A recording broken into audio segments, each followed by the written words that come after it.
My channel. ಇವಾಗ ಬೆಳಗ್ಗೆ tea ಕುಡಿದು ಸ್ನಾನ ಮಾಡಿ ಟಿಫನ್ ಮಾಡೋಣ ಅಂತ ಬಂದಿದ್ದೀನಿ. ಸೊ ಟಿಫನ್ಗೆ ರೆಡಿ ಮಾಡ್ಕೊಂಡಾಗಿದೆ, ಎಲ್ಲ ವೆಜಿಟೇಬಲ್ಸ್ ಎಲ್ಲ ಚಾಪ್ ಮಾಡಿ ಎಲ್ಲ ರೆಡಿ ಮಾಡ್ಕೊಂಡಾಗಿದೆ. ಜಸ್ಟ್ ಇವಾಗ ತಿಂಡಿ ಸ್ಟಾರ್ಟ್ ಮಾಡಬೇಕು ಮಾಡೋದಕ್ಕೆ. ಆಲ್ರೆಡಿ ಲೇಟ್ ಆಗಿಬಿಟ್ಟಿದೆ. ಸೊ ಬನ್ನಿ ಟಿಫನ್ ಮಾಡೋಣ. ಇವತ್ತು ಸೋಯಾ ಚಂಕ್ಸಿನ ಪಲಾವ್ ಮಾಡ್ತಿದ್ದೀನಿ. ಜೊತೆಯಲ್ಲಿ ನಿಮಗೆ ಸೋಯಾ ಚಂಕ್ಸ್ ಪಲಾವ್ ಹೇಗೆ ಮಾಡಬೇಕು, ಹಾಗೆ ಅದಕ್ಕೆ ಏನೇನು ಇಂಗ್ರೀಡಿಯೆಂಟ್ಸ್ ಬೇಕು ಅದನ್ನು ಹೇಳ್ತಾ ಹೋಗ್ತೀನಿ. ನೋಡ್ಕೊಂಬನ್ನಿ ಫಸ್ಟ್ ಪಲಾವ್ ಹೇಗೆ ಮಾಡೋದು ಅಂತ ನೋಡ್ಕೊಂಬರೋಣ, ಆಮೇಲೆ ಮತ್ತೆ ವ್ಲಾಗ್ನ ಕಂಟಿನ್ಯೂ ಮಾಡೋಣ. ಇಂಗ್ರೀಡಿಯೆಂಟ್ಸ್ ಹೇಳ್ಬಿಡ್ತೀನಿ. ಫಸ್ಟು ಆನಿಯನು ತೋರಿಸ್ಬಿಡ್ತೀನಿ. ಇಲ್ಲಿ ಈರುಳ್ಳಿ, ಹಸಿಮೆಣಸಿನ್ಕಾಯಿ, ಟೊಮೊಟೊ ಹೆಚ್ಚಿಟ್ಕೊಂಡಿದ್ದೀನಿ. ಈರುಳ್ಳಿ ನೀವು ಉದ್ದಕ್ಕೆ ಬೇಕಾದ್ರೆ ಉದ್ದಕ್ಕೆ, ಇಲ್ಲಾಂದರೆ ಅಡ್ಡ ಬೇಕಾದ್ರೆ ಅಡ್ಡ ಹೆಚ್ಚಿಟ್ಕೊಳ್ಬೋದು. ಇದು ವೆಜಿಟೇಬಲ್ಸ್ ಎಲ್ಲ ಚಾಪ್ ಮಾಡಿ ಇಟ್ಕೊಂಡಿದ್ದೀನಿ.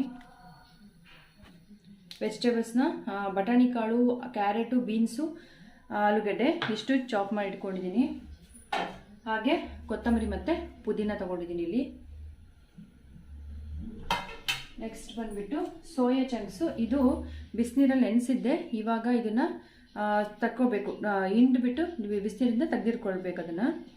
ನೆಕ್ಸ್ಟ್ ಬಂದುಬಿಟ್ಟು ಶುಂಠಿ ಬೆಳ್ಳುಳ್ಳಿ ಪೇಸ್ಟು.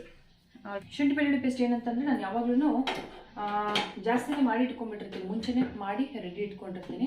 ಸೊ ಫಸ್ಟು ಆಯಿಲ್ ಹಾಕ್ಕೊಳ್ತಾ ಇದ್ದೀನಿ.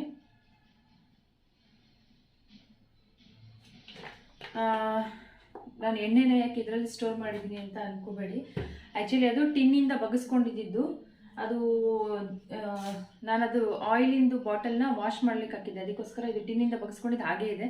ಅದಿನ್ನೂ ಚೇಂಜ್ ಮಾಡಿಲ್ಲ. ಊರಿಗೆ ಬೇರೆ ಓಡಾಡೋ ಇದರಲ್ಲಿ ಅದನ್ನು ಮತ್ತೆ ಚೇಂಜ್ ಮಾಡೇ ಇಲ್ಲ, ಹಾಗೇ ಇದೆ. ಸೊ ಎಣ್ಣೆ ಹಾಕ್ಕೊಂಡಿದ್ದೀನಿ. ಎಣ್ಣೆ ಬೇಕು ಅಂದರೆ ನೀವು ಸ್ವಲ್ಪ ಜಾಸ್ತಿನೇ ಹಾಕ್ಕೊಳ್ಳಿ, ನಾನು ಸ್ವಲ್ಪ ಕಮ್ಮಿನೇ ಹಾಕ್ಕೊಂಡಿದ್ದೀನಿ ಇಲ್ಲಿ.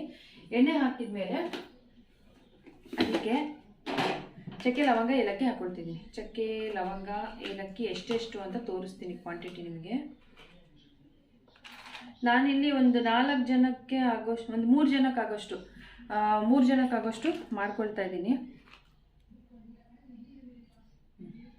ಚಕ್ಕೆ, ಲವಂಗ, ಏಲಕ್ಕಿ ಎಲ್ಲದನ್ನು 4 ಲವಂಗ, 2 ಏಲಕ್ಕಿ, ಒಂದು 3 ಚಕ್ಕೆ ತೊಗೊಂಡಿದ್ದೀನಿ.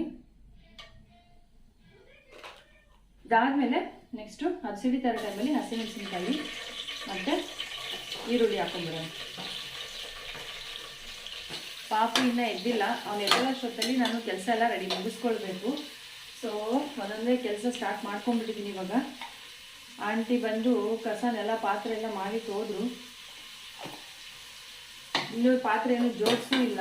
ಜಸ್ಟ್ ಫಸ್ಟ್ ತಿಂಡಿ ಮಾಡ್ಬಿಡೋಣ ಅಂತೇಳಿ ಮಾಡ್ಕೊಳ್ತಾ ಇದ್ದೀನಿ. ಲೇಟೇ ಆಗೋಯ್ತು ಇವತ್ತು ಎಲ್ಲ ಮಾಡ್ಕೊಂಡು ಮಾಡೋಷ್ಟೊತ್ತಲ್ಲಿ. ಆ್ಯಕ್ಚುಲಿ ಮೊನ್ನೆ ತರಕಾರಿ ತಂದಾಗ ಕೊತ್ತಂಬರಿ ಪುದೀನ ಎಲ್ಲ ತಂದಿರಲಿಲ್ಲ. ಸೊ ಅದನ್ನು ಇವಾಗ ಬೆಳಗ್ಗೆ ತಂದಿರೋಕ್ಕೆ ಅರ್ಧ ತಿಂಡಿ ಲೇಟ್ ಆಗಿಬಿಡ್ತಿಲ್ಲ ಅಂದರೆ ಇಷ್ಟೊತ್ತಿಗಾಗಲೇ ಟಿಫನ್ ರೆಡಿಯಾಗಿ ಹೋಗಿರೋದು. ನಾನು ಇಲ್ಲಿ ಈರುಳ್ಳಿ ಹಾಕಿದ್ಮೇಲೆ ಸ್ವಲ್ಪ ಅರಿಶಿನ ಹಾಕಿದೆ, ಉಪ್ಪು ಹಾಕ್ಕೊಳ್ತಾ ಇದ್ದೀನಿ.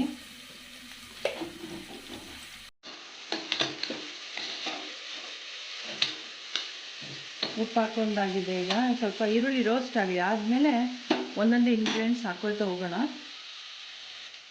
ಈರುಳ್ಳಿ ರೋಸ್ಟ್ ಆಗೋದ್ರೊಳಗಡೆ ಅಕ್ಕಿ ವಾಶ್ ಮಾಡಿ ಇಟ್ಕೊಂಡಿದ್ದೀನಿ. ನಾನಿಲ್ಲಿ 1.5 ಲೋಟದಷ್ಟು ಅಕ್ಕಿನ ತಗೊಂಡಿದ್ದೀನಿ.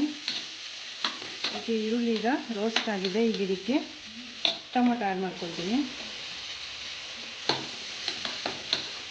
ಇವಾಗ ಟೊಮೊಟೊ ಸ್ವಲ್ಪ ಬೆಂದಿದೆ. ಬೆಂದೆಲ್ಲ ಆದಮೇಲೆ ಬೇಯ್ತಾ ಇರುವಾಗಲೇ ಅದಕ್ಕೆ ಪುದೀನ ಮತ್ತು ಕೊತ್ತಂಬರಿ ಆ್ಯಡ್ ಮಾಡ್ಕೊಳ್ತೀನಿ.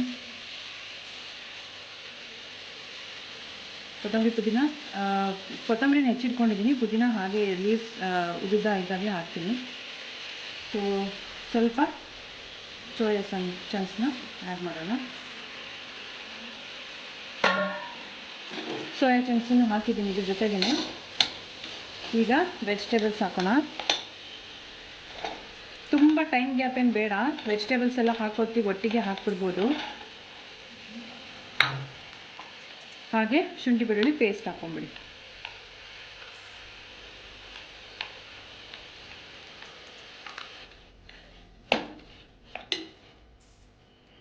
ಇದು ಬೇಯೋ ಟೈಮಲ್ಲಿ ಸ್ವಲ್ಪ ಗರಂ ಮಸಾಲ ಆ್ಯಡ್ ಮಾಡ್ಕೊಳ್ಳೋಣ. ಈಗ ಸ್ವಲ್ಪ ಗರಂ ಮಸಾಲ ಹಾಕ್ಕೊಂಡು ಮತ್ತೆ ಆಮೇಲೆ ಈ ನೀವು ಖಾರದ ಪುಡಿ ಬೇಕಾದರೆ ಇದಕ್ಕೆ ಹಸಿಮೆಣಸಿನಕಾಯಿ ಜೊತೆ ಸ್ವಲ್ಪ ಖಾರದ ಪುಡಿ ಕೂಡ ಆ್ಯಡ್ ಮಾಡ್ಕೊಳ್ಬೋದು. ಖಾರ ಬೇಕು ಅಂತ ಅನಿಸಿದ್ರೆ ಎಕ್ಸ್ಟ್ರಾ ಬೇಕು ಅಂದರೆ ಸ್ವಲ್ಪ ಖಾರದ ಪುಡಿ ಹಾಕ್ಕೊಳ್ಳಿ. ಟೇಸ್ಟು ಕೂಡ ಸ್ವಲ್ಪ ಡಿಫ್ರೆಂಟಾಗಿ ಬರುತ್ತೆ.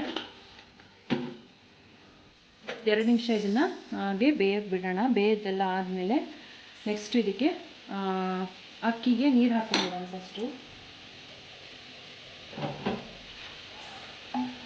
ನಾನಿಲ್ಲಿ ಇವಾಗ ಅಕ್ಕಿಗೆ ನೀರು ಹಾಕ್ತಾಯಿದ್ದೀನಿ. ಎಷ್ಟು ಹಾಕಬೇಕು ಅಂತ ಅಂದರೆ ರೈಸ್ 1.5 ಇದೆ, ನಾನು 3 ಲೋಟದ ಮೇಲೆ ಸ್ವಲ್ಪ ಎಕ್ಸ್ಟ್ರಾ ನೀರು ಹಾಕ್ತಿದ್ದೀನಿ. ಆವಾಗ ತರಕಾರಿ ಎಲ್ಲ ಹಾಕೋದ್ರಿಂದ ನಾವು ರೈಸಿಗೆ ಅಷ್ಟೇ ಕ್ವಾಂಟಿಟಿ ಹಾಕಿದ್ರೆ ಅಷ್ಟು ನೀಟಾಗಿ ಬೆಂದ್ಕೊಳ್ಳಲ್ಲ. ಅದರಿಂದ ಸ್ವಲ್ಪ ಎಕ್ಸ್ಟ್ರಾ ನೀರು ಹಾಕೋದ್ರಿಂದ ವೆಜಿಟೇಬಲ್ಸ್ ಎಲ್ಲ ನೀಟಾಗಿ ಬೆಂದ್ಕೊಳ್ಳುತ್ತೆ. ಅದಕ್ಕೋಸ್ಕರ ಸ್ವಲ್ಪ ಅಕ್ಕಿಗೆ ನಾವು ನಾರ್ಮಲಾಗಿ ಇಡೋದಕ್ಕಿಂತ ಸ್ವಲ್ಪ ಜಾಸ್ತಿ ಹಾಕ್ಕೊಳ್ಬೇಕು. ಈಗ ಲೈಟಾಗಿ ಕುದೀತಾ ಇದೆ. ಸೊ ಕುದಿಯೋ ಟೈಮಲ್ಲಿ ನೀವು ಈ ಅಕ್ಕಿನ ಹಾಕೊಂಡ್ಬಿಡಿ.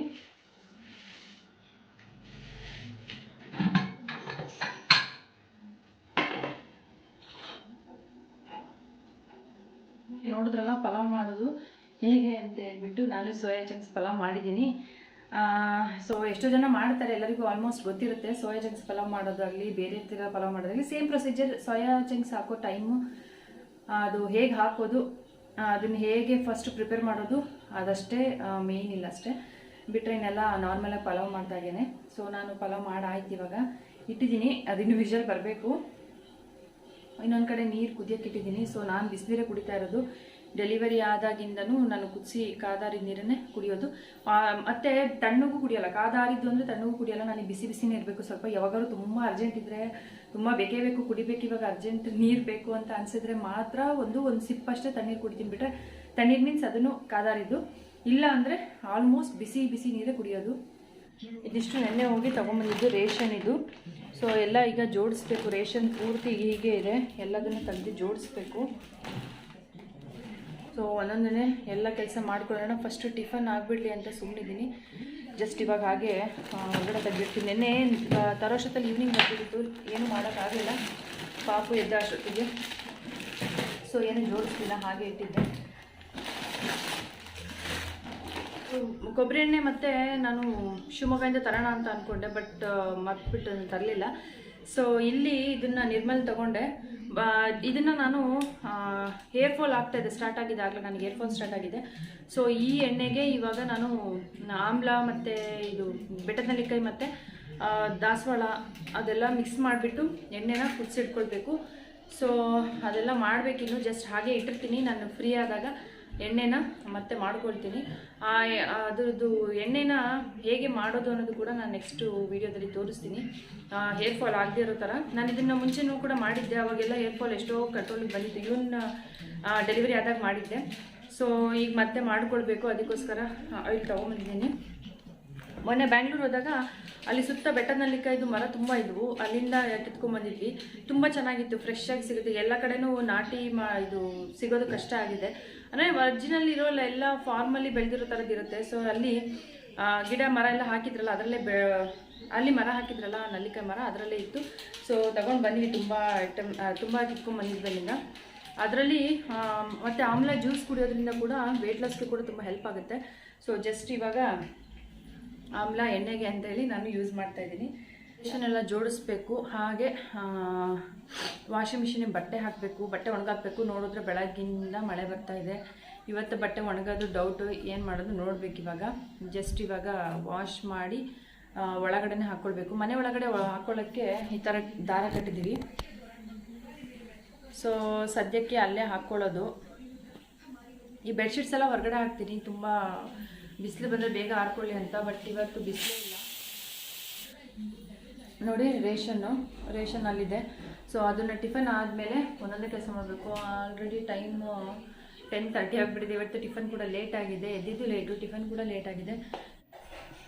ಶುಂಠಿ ಬೆಳ್ಳುಳ್ಳಿ ಪೇಸ್ಟಿಗೆ ನಾವು ಸ್ವಲ್ಪ ಆಯಿಲ್ ಹಾಕ್ಕೊಂಡು ಅದನ್ನು ರುಬ್ಬಿಟ್ಕೊಳ್ಳೋದ್ರಿಂದ ಶುಂಠಿ ಬೆಳ್ಳುಳ್ಳಿ ಪೇಸ್ಟಿಂದು ಕಲರ್ ಚೇಂಜ್ ಆಗೋಲ್ಲ. ಅಂದರೆ ಫ್ರಿಜ್ಜರಲ್ಲಿ ನಾವು ಎಷ್ಟು ದಿವಸ ಬೇಕಾದರೂ ಇಡ್ಬೋದು.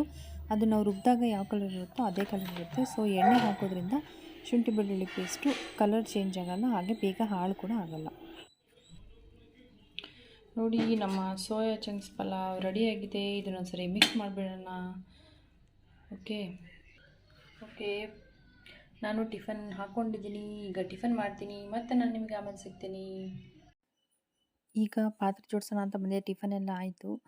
ಸೊ ಪಲಾವೆಲ್ಲ ಮಾಡಿದಾಗ ಸ್ವಲ್ಪ ಟಿಫನ್ ಹೆವಿನೇ ಆಗೋಗ್ಬಿಡುತ್ತೆ. ಸೊ ಟಿಫನ್ ಎಲ್ಲ ಮಾಡಾಯಿತು. ಇವಾಗ ಪಾತ್ರೆ ಜೋಡಿಸೋಣ ಅಂತ ಬಂದೆ. ಪಾತ್ರೆ ಎಲ್ಲ ಜೋಡಿಸಾದ್ಮೇಲೆ ರೇಷನ್ ಜೋಡಿಸ್ತೀನಿ. ಸೊ ಅದು ಫಸ್ಟು ಪಾತ್ರೆ ಎಲ್ಲ ಮುಗಿಸ್ಕೊಳ್ತೀನಿ. ರೇಷನ್ ಜೋಡ್ಸೋಕ್ಕೆ ಮುಂಚೆ ಬಟ್ಟೆ ನೆನಪಾಯಿತು. ಬಟ್ಟೆ ಅಟ್ಲೀಸ್ಟ್ ವಾಷಿಗೆ ಹಾಕಿದ್ರೆ ಅದು ಬೇಗ ಒಣಗ್ಕೊಳ್ಳುತ್ತೆ ಅಂತ. ಹೊರಗೆ ಹಾಕೋಕ್ಕಾಗೋದಿಲ್ಲ, ಮಳೆ ಸ್ವಲ್ಪ ಬಿಡೋದು ಹೋಗೋದು ಆಗ್ತಾಯಿದೆ.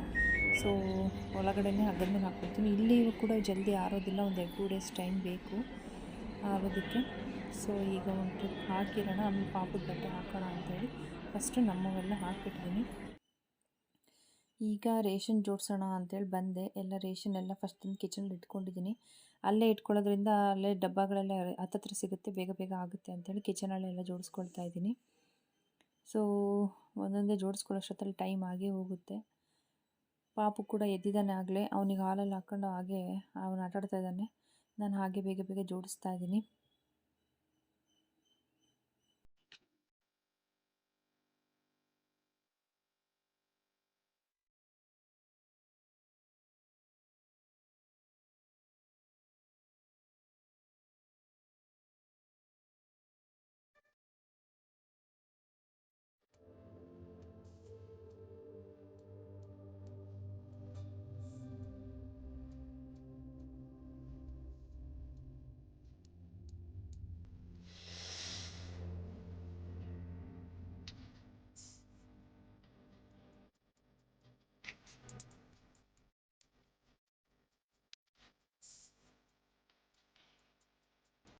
ಶುಗರ್ ಇಂಟೇಕ್ನ ಕಮ್ಮಿ ಮಾಡಬೇಕು ಅಂತ ಅಂದ್ಕೊಂಡವರು ಇದನ್ನು ಯೂಸ್ ಮಾಡ್ಬೋದು. ನಾನು ಇದನ್ನು ನಿಸರ್ಗ ಜೋನಿ ಬೆಲ್ಲ ಯೂಸ್ ಮಾಡ್ತಾ ಇದ್ದೀನಿ. ಸೊ ಇದು ಅಂತ ಅಲ್ಲ, ಯಾವುದಾದ್ರೂ ನೀವು ಯೂಸ್ ಮಾಡ್ಬೋದು.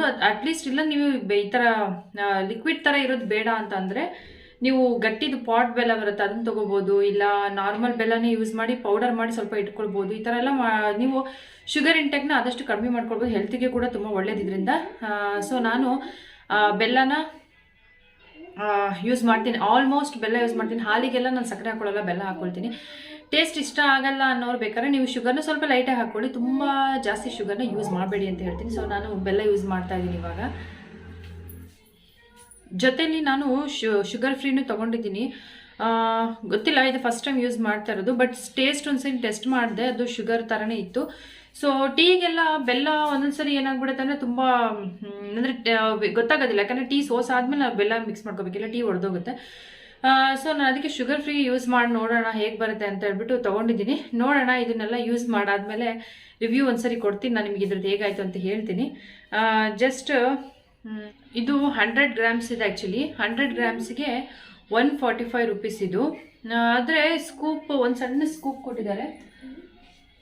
ಇದು ಇದಕ್ಕೆ ಕೊಟ್ಟಿರೋ ಸ್ಪೂನು. ಇದಿಷ್ಟರಲ್ಲೇ ತುಂಬ ಸ್ವೀಟ್ನೆಸ್ ಇರುತ್ತೆ ಅಂತ ಹೇಳ್ತಾರೆ. ಸೊ ನಾನು ಟ್ರೈ ಮಾಡಿಲ್ಲ, ಇನ್ನು ಟ್ರೈ ಮಾಡಬೇಕು. ನೆನ್ನೆ ತೊಗೊಂಡು ಬಂದಿದ್ದೀನಿ. ನೋಡೋಣ, ಯೂಸ್ ಮಾಡಿದ್ಮೇಲೆ ಹೇಗಾಯಿತು ಅಂತ ಹೇಳ್ತೀನಿ. ಯಾರಿಗಾದರೂ ತರಿಸ್ಕೋಬೇಕಂತ ಇಂಟ್ರೆಸ್ಟ್ ಇದೆ, ನೋಡೋಣ. ನಾನು ಇದನ್ನು ಟ್ರೈ ಮಾಡಿಬಿಟ್ಟು ಒಂದ್ಸರಿ ಹೇಳ್ತೀನಿ ನಿಮಗೆ. ಮತ್ತು ನಾನು ಹಾಲು ಮಾಡ್ಕೊಂಡಿದ್ದೀನಿ, ಹಾಲು ಕುಡಿತೀನಿ. ಅದಾದಮೇಲೆ ಮತ್ತೆ ನಾನು ನಿಮಗೆ ಸಿಗ್ತೀನಿ. ನೆಕ್ಸ್ಟು ಇನ್ನೂ ಕೆಲಸ ಇದೆ, ಕಂಟಿನ್ಯೂ ಮಾಡಬೇಕು. ಪಾಪು ಎದ್ದು ಆಗಲೇ ಆಟ ಆಡ್ತಾ ಇದ್ದಾನೆ ಅವನು. ಸೊ ಹಾಲೆಲ್ಲ ಕುಡ್ದಾದ್ಮೇಲೆ ಮತ್ತೆ ಕೆಲಸನ ಕಂಟಿನ್ಯೂ ಮಾಡೋಣ.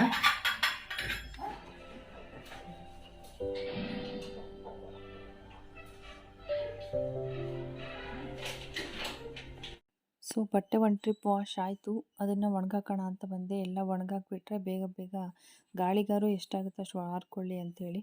ಏನೇ ಅಂದ್ರೂ ಬಿಸಿಲಲ್ಲಿ ಒಣಗ್ದಂಗೆ ಆಗೋದೇ ಇಲ್ಲ ಬಟ್ಟೆ. ಎಷ್ಟು ನೆರಳಲ್ಲಿ ಒಣಗಿಸಿದ್ರೂ ಒಂಥರ ಸ್ಮೆಲ್ ಅಂತ ಅನಿಸ್ಬಿಡುತ್ತೆ. ನೋಡೋದು ನಾಳೆಗಳು ಬಿಸಿಲು ಬಂದರೆ ಮತ್ತೆ ಸ್ವಲ್ಪ ಹೊರಗಡೆ ಹಾಕ್ತೀನಿ. ಸದ್ಯಕ್ಕೆ ಒಳಗಡೆನೇ ಹಾಕಿರ್ತೀನಿ. ನಮ್ಮದು ಬಟ್ಟೆ ಎಲ್ಲ ವಾಶ್ ಆಯಿತು. ಪಾಪು ಬಟ್ಟೆ ನಾನು ನಮ್ಮ ಬಟ್ಟೆ ಜೊತೆನೇ ವಾಶ್ ಮಾಡೋದಿಲ್ಲ, ಅವ್ನ ಬಟ್ಟೆ ಸಪ್ರೇಟ್ ಹಾಕಬೇಕು. ಸೊ ನಮ್ಮದಾದಮೇಲೆ ಅವ್ನು ಕೂಡ ಹಾಕಬೇಕು ಬಟ್ಟೆ ವಾಶಿಗೆ. ಈಗ ಊಟ ಎಲ್ಲ ಆಯಿತು. ಊಟ ಆದಮೇಲೆ ಮಗನಿಗೆ ಓದಿಸೋಣ ಅಂತ ಕೂತ್ಕೊಂಡೆ. ಬಟ್ ಅವನಿಗೆ ನಿದ್ದೆ ಬರ್ತಾಯಿದೆ ಅಂತ ಹೇಳ್ತಿದ್ದ. ಒಂದು ಪೇಜ್ ಬರೆದ್ಬಿಟ್ಟು ಮಲ್ಕೋ, ಮತ್ತೆ ಸಂಜೆದು ಓದ್ಕೊಳ್ಳಂತೆ ಅಂತ ಹೇಳಿ ಸ್ವಲ್ಪ ಹೊತ್ತು ಕೂತ್ಕೊಂಡು ಬರೆಸ್ತಾ ಇದ್ದೆ. ಜೊತೆಯಲ್ಲಿ ನಾನು ಕೂತ್ಕೊಂಡು ಬರ್ಕೊಳ್ಳೋದ್ರಿಂದ ಅವನಿಗೆ ಇಂಟ್ರೆಸ್ಟ್ ಬರುತ್ತೆ ಓದೋದಕ್ಕೆ ಅಂತೇಳಿ ನಾನು ಸುಮ್ಮನೆ ಹಾಗೆ ಬುಕ್ ಇಟ್ಕೊಂಡು ಓದ್ಕೊಳ್ತಾ ಇದ್ದೆ. ಸೊ ಟೈಮ್ ಸಿಕ್ಕಿದಾಗ ನಾನು ಕೂಡ ಓದ್ತಾ ಇರ್ತೀನಿ. ಈಗ ಓದ್ಕೊಂಡೆಲ್ಲ ಆದಮೇಲೆ ಸ್ವಲ್ಪ ಹೊತ್ತು ಮಲಗಿಸ್ಬಿಟ್ಟು ಆಮೇಲೆ ಎದ್ಬಿಟ್ಟು ಟೀ ಕುಡಿದು ಮತ್ತೆ ಅಡುಗೆ ಎಲ್ಲ ಮಾಡ್ಕೊಳ್ಬೇಕು. ಸೊ ಇವತ್ತಿನ ಲಾಗ್ ಎಲ್ಲರಿಗೂ ಇಷ್ಟ ಆಗಿದ್ದರೆ ಪ್ಲೀಸ್ ಲೈಕ್, ಶೇರ್, ಕಮೆಂಟ್ ಮಾಡಿ ಹಾಗೆ ಸಬ್ಸ್ಕ್ರೈಬ್ ಮಾಡ್ಕೊಳ್ಳೋದನ್ನ ಮರಿಬೇಡಿ ಅಂತ ಹೇಳ್ತಾ ಟೇಕ್ ಕೇರ್.